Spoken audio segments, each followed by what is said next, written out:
شاہد خاقان عباسی اپنے آپ کو تو وہ کہتے ہیں کہ وہ کوہسار کے رہنے والے ہیں، وہ مری کے رہنے والے ہیں، وہ پٹوہاری علاقے کا جو ہے وہ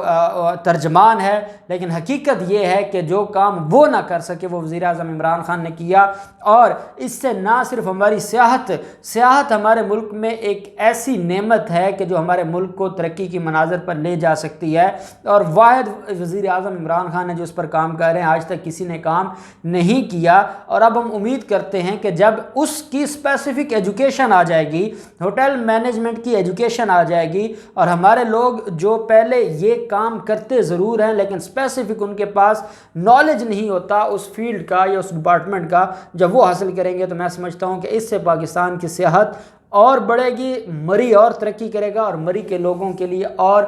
بہتر جو ہے وہ معاشی ان کا مستقبل بہتر ہو جائے گا۔ پھر ہم دیکھتے ہیں قاضی فیاض عیسیٰ صاحب کے حوالے سے۔ قاضی فیاض عیسیٰ صاحب کا جو معاملہ ہے، آج جو عامر رحمان صاحب ہیں جو حکومتی وکیل ہیں، انہوں نے اپنے دلائل مکمل کیے ہیں، اور حکومتی وکیل نے اپنے دلائل میں دو چیزیں بڑی اہم ہیں جو میں آپ کے ساتھ شیئر کرنا چاہوں گا، باقی آپ دیکھتے رہے ہیں، لیکن میں آپ کو ان کے ایسی دو پوائنٹس بتانا چاہوں گا جو جن کو ریبٹ نہیں کیا جا سکتا، اور جس کے خلاف قاضی فیاض عیسیٰ صاحب صرف اچھل کود تو کر سکتے تھے، اس کے علاوہ قاضی فیاض عیسیٰ صاحب کے پاس کوئی آپشن نہیں تھی، اور وہ ان سے بچ نہیں سکتے۔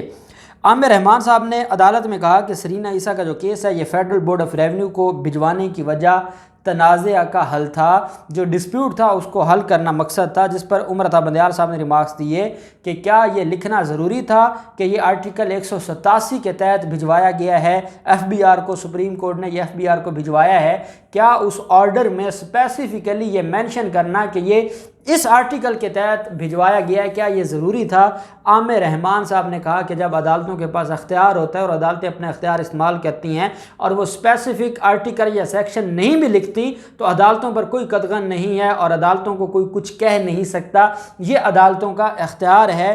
یہ ان کا سب سے بڑا ایک قاضی فیاض عیسیٰ صاحب کی طرف سے جو آیا تھا کہ اگر یہ کس قانون کے تحت بھجوایا گیا کوئی پتہ نہیں، اگر 187 کے تحت بھجوایا گیا تو اس کو لکھا کیوں نہیں گیا؟ تو عامر رحمان نے عدالت میں یہ ثابت کیا کہ 187 کا لکھنا ضروری نہیں تھا، عدالتی اختیارات ہیں انہوں نے استعمال کیے ہیں اور اسپیسیفک دفعہ کا ذکر نہیں کیا، کوئی ایشو نہیں ہے۔ ساتھ انہوں نے کہا کہ جو معاملہ ایف بی آر کو بھجوایا گیا ہے اس کا مقصد تھا کہ جو ڈسپیوٹ ہے وہ حل ہو، اور اس کی مثال دی کہ جیسے پاناما پیپرز جو ایک کیس ہے وہ اس میں اداروں کو ڈائریکشن دی گئی تھی انکوائری کے لیے، تو وہ کیونکہ اس کے اوپر آج تک کوئی ریویو نہیں ہوا اور وہ معاملہ قائم ہے تو سپریم کورٹ آف پاکستان پابند ہے اس فیصلے کی، اور سپریم کورٹ میں پہلے بھی ایسی جو ہے وہ مختلف فیصلے ملتے ہیں کہ جس میں معاملہ اداروں کو بھجوایا جاتا ہے انکوائری کے لیے۔ ساتھ قاضی امین صاحب نے اپنے ریمارکس میں کہا، جب عامر رحمان صاحب جو ہے وہ بحث کر رہے تھے تو قاضی فیاض عیسیٰ صاحب نے مداخلت کی، اور جسٹس منظور ملک صاحب نے ریمارکس دیتے ہوئے کہا قاضی صاحب خدا کے لیے آرام سے بیٹھ جائیں، عامر رحمان صاحب شریف آدمی ہیں، انہیں بولنے دیں، تحمل کا مظاہرہ کریں اور وکیل کو دلائل دینے دیں۔ تو قاضی امین صاحب نے، جسٹس قاضی امین صاحب نے اپنے ریمارکس میں کہا کہ ہم سب کھلے دل اور ذہن کے ساتھ بیٹھے ہیں، جس پر عامر رحمان صاحب نے کہا درخواست گزار بڑا آدمی ہے، قاضی فیاض عیسیٰ بڑا آدمی ہے، بار بار مداخلت سے میرے لیے دلائل دینا مشکل ہو گیا ہے۔ جسٹس مقبول باقر صاحب نے ریمارکس دیا کہ آپ بہترین دلائل دے رہے ہیں، آپ جاری رکھیں، کوئی یہاں بڑا چھوٹا نہیں ہے۔ حقیقت تو یہ ہے کہ عامر رحمان کو تو آرگومنٹس کرنے نہیں دیے، ہر منٹ کے بعد قاضی فیاض عیسیٰ صاحب نے انٹرپٹ کیا، نہ ہی پروفیشنل کوئی اخلاقیات، نہ ہی پروفیشنل کوئی ایٹیچیوڈ، نہ ہی کوئی پروفیشنل کنڈکٹ، کچھ بھی نہیں ہے۔ یہ کون سی پتہ نہیں، میں وہی تو بدقسمتی ہے کہ کیسے اتنے بڑے لیول پر ہمارے لوگ پہنچتے ہیں کہ جس میں اتنی بھی حوصلہ نہیں ہے کہ وہ اپنے خلاف آرگومنٹس سن سکے، تو وہ کیسے جب اس کے خلاف کوئی کارروائی ہوگی تو پتہ نہیں وہ کیا کیا کچھ بولیں گے۔ خیر، ساتھ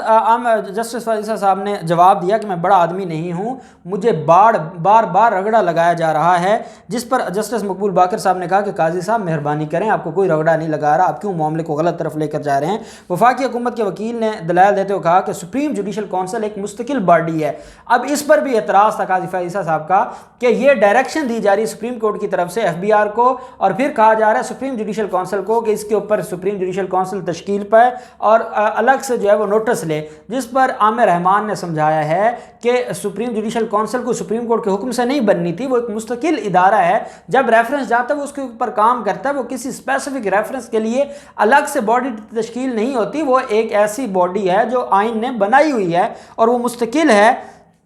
جو تینوں گراؤنڈز تھیں